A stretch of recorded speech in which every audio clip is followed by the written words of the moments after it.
Bom dia, irmãos da Igreja Presbiteriana de Lajinha. A maneira de chegarmos até você neste período de escola bíblica dominical vai ser através da gravação deste vídeo. E nós esperamos em Deus que seja o último domingo onde vamos ter apenas gravado os programas, tanto a escola dominical quanto a palavra de logo mais, porque desejamos mesmo reabrir os trabalhos e não mais ter que fechar. Acreditamos que, obedecendo todas as normas de segurança impostas, nós não vamos aí oferecer nenhum risco e não vamos contribuir para a propagação dessa enfermidade. Pelo contrário, acreditamos que a igreja, ao contrário do que muitos dizem e até atribuem a ela culpa, ela tem ajudado nesse período, não só na parte espiritual, porque todos nós estamos orando para que essa enfermidade cesse, quanto também toda a parte psicológica, emocional, ajudando as pessoas a crescerem em fé para vencer o medo e, por que não falar, até em termos sociais. Afinal de contas, um fechamento como estamos enfrentando gera um desequilíbrio social muito grande. Há muitas pessoas necessitadas. E a igreja, na história, sempre foi um braço, uma ferramenta importantíssima, talvez muito mais importante até do que o próprio Estado, para o socorro àquelas pessoas que precisam e necessitam. Então, nossa intenção é que a igreja continue aberta, cumprindo todos os seus papéis, fazendo isso para a glória de Deus. Nós temos meditado na carta do apóstolo Paulo à igreja em Filipenses, à igreja em Filipos, e hoje eu vou dar continuidade como se estivéssemos presentes, todos nós presentes no templo, e eu quero meditar com você em Filipenses capítulo 3. Filipenses capítulo 3. À medida que for lendo este capítulo, eu irei explicando para que assim o nosso estudo se torne mais interessante. Capítulo 3, quando Paulo escreve à igreja em Filipos, no capítulo 3, ele se dirige àquela igreja, recomendando que aquela igreja tome cuidado com pessoas que queriam implantar ensinamentos que não provinham de Cristo, que não estavam de acordo com os ensinamentos do próprio Cristo. É bom lembrarmos alguns dados dessa carta. Quando o apóstolo Paulo escreve essa carta, ele estava preso, estava encarcerado, estava, contudo, feliz porque a sua prisão, aquele momento difícil, havia redundado para uma proclamação ainda maior do Cristo Salvador, e por isso Paulo se alegra e vê o propósito de Deus, inclusive em meio ao sofrimento.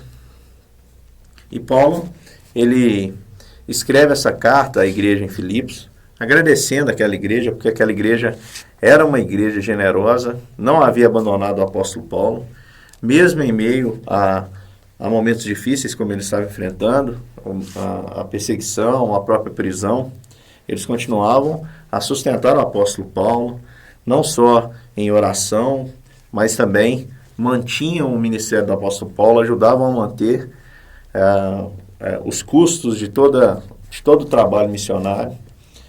E é interessante percebermos que o apóstolo Paulo, ele recebe a informação de que no meio daquela igreja estava surgindo uma divisão. E o apóstolo Paulo vem dizer que não é bom. Uma igreja dividida, ela não cresce. Um grupo de pessoas dividido, a chance de vitória, ela quase não existe. O próprio Jesus disse que um reino dividido contra si mesmo, ele não subsistirá. Um dos segredos para que nós possamos alcançar a vitória, o crescimento e tudo que desejamos é a unidade. E o que promove as desavenças? Muitas vezes alguém tenta trazer algo que não tem a ver com o ensinamento de Cristo. E nós devemos lembrar que Cristo alertou que um pouquinho de fermento leveda toda a massa. Que uma maçã estragada estraga todo o resto. Assim também nós não podemos tolerar aquilo que nós não encontramos em Jesus Cristo. É por isso que o apóstolo Paulo, ele diz no capítulo 3, o versículo 1, o seguinte: Quanto ao mais, irmãos meus, alegrai-vos no Senhor. A mim não me desgosta, e é segurança para vós outros que eu vos escreva as mesmas coisas. O apóstolo Paulo vem aqui falar de algo que ele já havia falado anteriormente. Ele diz que não é pesado para ele repetir as mesmas coisas, porque os problemas muitas vezes são os mesmos, mudam um pouquinho o cenário, mas essencialmente são os mesmos. E ele toma a liberdade de exortar aquela igreja dizendo assim: acautelai-vos dos cães, cuidado com os cães. Acautelai-vos dos maus obreiros, acautelai-vos da falsa circuncisão. Quem eram esses? Era um grupo de judeus que estavam despedaçando aquela igreja como cães, estavam ali promovendo uma pregação falsa, mentirosa, e o apóstolo Paulo chama de grupo da falsa circuncisão. E por que da falsa circuncisão? Aqueles judeus, eles estavam tentando colocar na cabeça dos novos convertidos que era necessário não somente uma conversão a Cristo, mas o guardar a lei. E o que o apóstolo Paulo vem dizer para eles que é uma mentira, é exatamente isso. Que Cristo é de fato o cumprimento da lei, e agora que eu estou em Cristo, não mais vivo debaixo da lei, mas estou debaixo da graça. E eles impunham que Deus, de alguma forma, só os aceitaria se eles se submetessem a rituais. Portanto, o apóstolo Paulo vem dizer: tomem cuidado com esses falsos obreiros, com esses homens que pregam essa falsa circuncisão. Porque ele diz, nós é que somos a circuncisão. Quem é a circuncisão?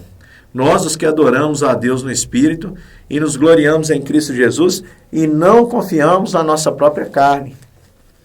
É bom lembrar que a circuncisão era um ato praticado no Antigo Testamento. As pessoas do sexo masculino foi estabelecido por Deus lá no livro de Gênesis, naquele contexto em que Deus aparece a Abraão, estabelece a circuncisão como um símbolo eterno. E o que consistia a circuncisão? Era o cortar daquela pele do prepúcio, do órgão genital masculino. Cortava-se aquela pele, e aquela pele era jogada fora como um símbolo de separação daquela carne. Ali havia um derramamento de sangue. Era um sacrifício que apontava para Cristo. Havia ali um derramamento de sangue. Aquela criança, aquele homem, passava a ter de maneira visível em seu corpo um sinal da aliança que ele tinha com Deus. Ninguém podia ser considerado de fato do povo de Israel sem passar pelo procedimento da circuncisão. Era necessário, para ser considerado do povo, o passar por esse procedimento. A partir daquele momento, ele passava a fazer parte do povo visível de Deus. A gente sabe que isso é só um símbolo. O cortar da pele do prepúcio não tira pecado de ninguém. O derramar do sangue ali daquele órgão genital masculino não perdoa pecado, não faz com que ninguém seja salvo. Portanto, a pregação desses falsos obreiros era mentirosa, no sentido de que Deus só aceitaria se eles passassem por esse processo. Era só um símbolo. E o símbolo, ele não tem valor nenhum sem a realidade. Qual que era a realidade que estava por trás?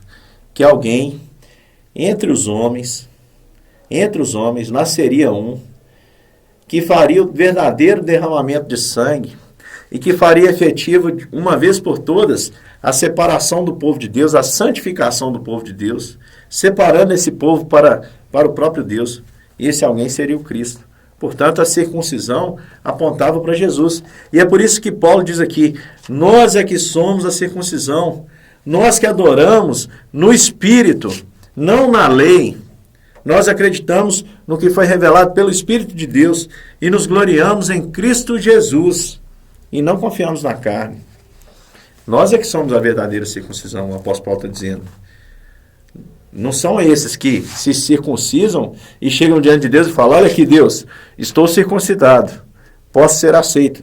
Não, o apóstolo Paulo está dizendo, nós é que somos a verdadeira circuncisão, porque nós andamos pela fé, acreditamos no que foi feito por nós, em espírito, pelo Senhor Jesus, porque a lei do espírito e da vida nos livrou da lei do pecado e da morte. E ele diz, não confiamos na carne.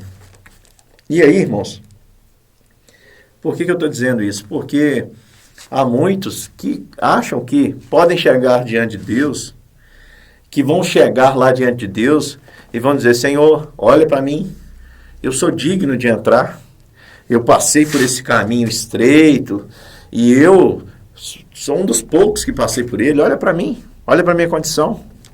O apóstolo Paulo vem dar uma lição e dizendo, provando para aqueles irmãos em Filipos, que ninguém pode confiar na carne. E ele faz, para provar isso, ele usa a si mesmo como exemplo, dizendo, se alguém acha que poderia confiar na carne, ele diz, bem que eu poderia confiar também na carne. Se qualquer outro pensa que pode confiar na carne, eu ainda mais. O que o apóstolo Paulo está dizendo em outras palavras se esses falsos obreiros acham que são alguma coisa, que acham que podem confiar no seu próprio desempenho, eu teria mais razões para confiar do que eles. E o apóstolo Paulo vem mostrar aqui o seu currículo judaico, hebreu. Ele vem dizer aqui, olha, ele diz assim, circuncidado ao 8º dia, ou seja, os pais do apóstolo Paulo guardavam o rito. O rito dizia que a criança ao 8º dia devia ser circuncidada. Jesus foi circuncidado ao 8º dia. O apóstolo Paulo foi circuncidado ao 8º dia. Ou seja, ele vinha de uma família que já tinha um compromisso com a lei judaica. Ele diz, da linhagem de Israel, da tribo de Benjamim. Ele está dizendo, eu tenho uma linhagem pura. Na minha genealogia só há judeus. Ele está dizendo, eu sou um puro sangue da tribo de Benjamim, a tribo mais seleta de todas. Benjamim era uma tribo extremamente nobre, uma tribo extremamente marcada na história pelos seus guerreiros, que conseguiam acertar um fio de cabelo com uma pedra, utilizando uma funda. Ou, por que não mencionar aqui, que na tribo de Benjamim foi escolhido o primeiro rei. Era a tribo de onde saiu o primeiro rei de Israel, uma tribo seleta. Hebreu de hebreus, ou seja, a minha família é uma família de tradição hebraica. Nós andamos como andou o nosso pai Abraão. Quanto à lei, fariseu. Os fariseus eram um grupo extremamente seleto. Para se tornar um fariseu, havia uma prova extremamente rígida. A criança tinha que ser preparada desde pequenininha até chegar a fazer parte desse grupo. As provas eram intensas. Por exemplo, eu e você sabemos poucos versículos de cor. O fariseu, ele tinha por obrigação saber todo o Antigo Testamento de cor. Ele teria que saber, inclusive, as palavras. E havia alguns que afirmavam que eles ainda precisavam saber as letras. Cada letra do Antigo Testamento. Para isso a criança lia, repetia, e os ensinamentos não só da Torá, do Antigo Testamento, mas também do próprio Rabi, a quem seguia, no qual eram instruídas. Nós sabemos que o apóstolo Paulo, ele foi instruído aos pés do maior rabino daquela época, Gamaliel. Ele diz, quanto ao zelo, quanto à demonstração do meu cuidado para com a minha fé, eu me tornei perseguidor da igreja. O apóstolo Paulo, enquanto ele entendeu o que era zelo, no guardar ali o judaísmo, ele se tornou um perseguidor da igreja. Inclusive, um dos responsáveis aí pela execução de Estevão, um dos primeiros cristãos. Quanto à justiça que há na lei, tudo aquilo que a lei dizia, já que esses homens aí estão dizendo para vocês que vocês devem guardar a circuncisão, senão vocês não serão aceitos, ele diz, quanto à justiça que há na lei, eu era irrepreensível. Ou seja, alguém poderia pegar ali a lei judaica e olhar para mim e jamais poderia me condenar, porque quanto à justiça que havia na lei, eu era irrepreensível. E o apóstolo Paulo termina dizendo, mas o que todo mundo achava que era lucro para mim, me admiravam por causa disso, achavam que eu era o máximo, isso considerei perda por causa de Cristo. O apóstolo Paulo está dizendo, nada disso é importante diante da nova descoberta que eu encontrei. Nada disso vale diante do meu encontro maravilhoso com esse Cristo. A experiência do apóstolo Paulo foi a mesma experiência que Jesus narrou quando ele contou a parábola das pérolas, de um homem que negocia pérolas de grande valor. Ele tem uma coleção inteira. Assim era o apóstolo Paulo, dotado de inúmeras virtudes. Mas quando ele encontrou a pérola de grande valor, ele abriu mão de todas as outras e ficou com aquela e comprou aquela, adquiriu aquela. Essa pérola de grande valor é Cristo. E o apóstolo Paulo teve esse encontro maravilhoso, ser reconhecido em Jesus agora e ter a possibilidade de se enxergar. Diz o texto que o apóstolo Paulo, no versículo 8, ele diz assim, sim, deveras, eu considero tudo isso aqui que eu acabei de narrar como perda por causa da sublimidade, por causa da diferença, da inalcançável que há. Como é melhor o que eu descobri do que aquilo que eu achava que fazia sentido. Ele diz, por causa da sublimidade do conhecimento de Cristo Jesus, meu Senhor. Tudo que eu achava que era alguma coisa não era nada. A partir do momento que eu conheci Jesus, ele está dizendo, eu percebi isso. Por amor do qual perdi todas as coisas. E foi mesmo. O apóstolo Paulo, todo o currículo dele foi para o lixo. De um judeu admirável, ele passou a ser um judeu odiado. De perseguidor da igreja, ele passou a ser proclamador do Cristo que antes ele perseguia. Por causa do conhecimento que ele teve a respeito de Jesus, ele entendeu que nele não habitava a justiça própria e que aquilo tudo era um teatrinho, uma bobeira, uma besteira, porque todos pecaram e carecem da glória de Deus, que toda a pureza que os seus pais cuidaram, a sua linhagem cuidou em cultivar, que ele também foi instruído nela, aquilo não passava de nada mesmo, era apenas estética, era apenas cosmético, era apenas imagem, era apenas um blefe, não tinha sentido nenhum. Ele perdeu tudo isso por causa de Jesus. E você acha que o apóstolo Paulo está dando aqui um testemunho, igual a esses testemunhos que nós vemos por aí?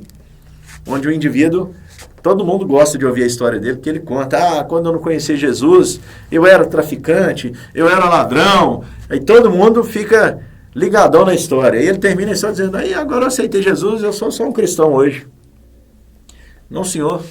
O testemunho do apóstolo Paulo é firme, ao ponto dele dizer o seguinte, olha, eu perdi todas essas coisas e não estou aqui lamentando não, porque eu considero como refúgio. A tradução, na versão atualizada que nós temos, é uma tradução muito boazinha, porque refúgio significa esterco, adubo, daquele mole mesmo. Essa é a expressão que o apóstolo Paulo usa para dizer que ele considera todas essas coisas assim diante de Cristo. Eu considero tudo isso refúgio para ganhar a Cristo.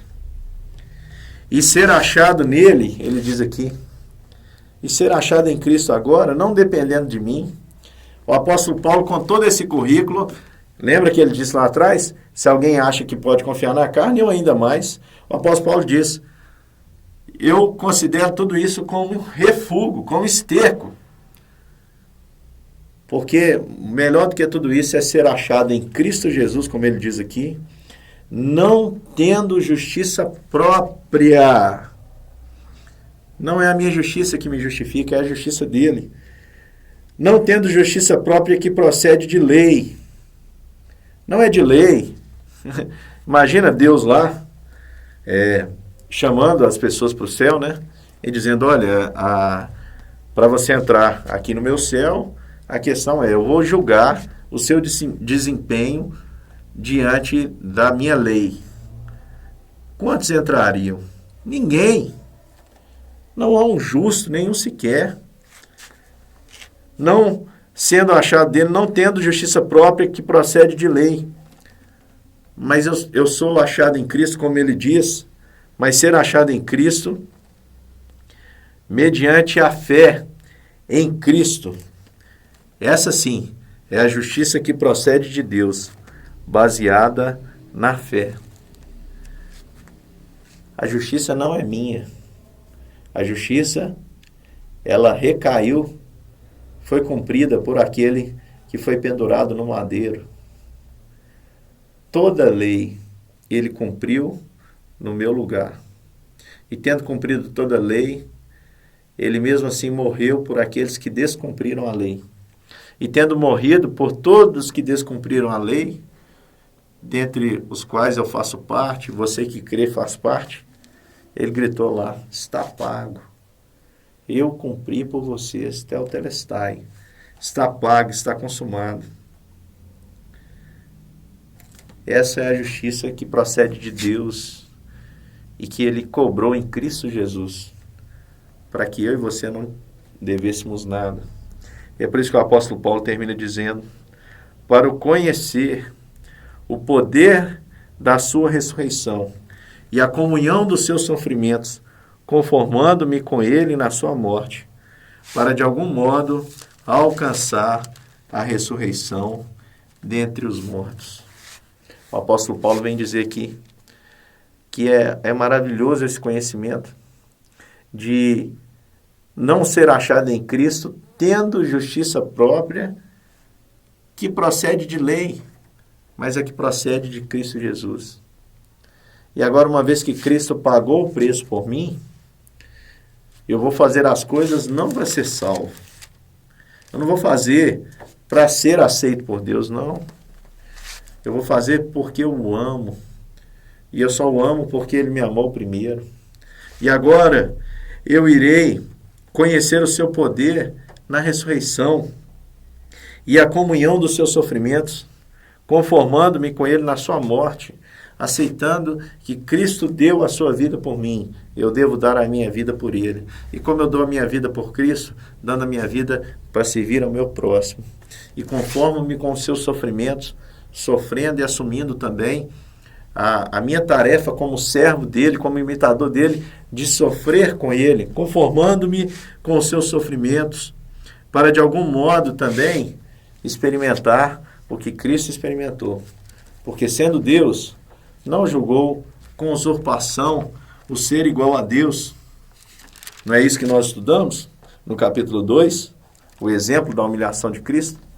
Sendo Deus, não julgou com usurpação ser igual a Deus. Ele não chegou e disse, sou Deus. O que vocês estão pensando? Eu não preciso disso, não. Não julgou com usurpação ser igual a Deus.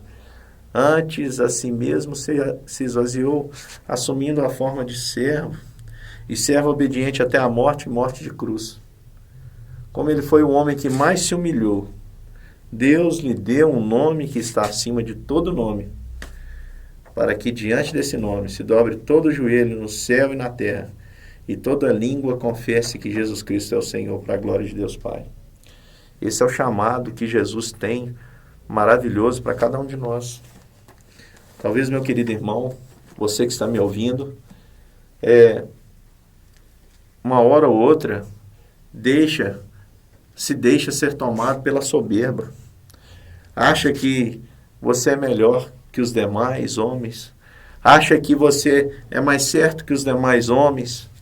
Acha que você, por alguma razão, merece um tratamento diferenciado dos demais homens? Ou acha que Deus vai tratar você com diferença, afinal de contas, você faz mais que os outros?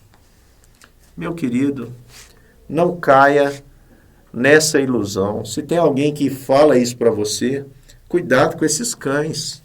Isso só despedaça a sua vida. Cuidado com esses maus obreiros.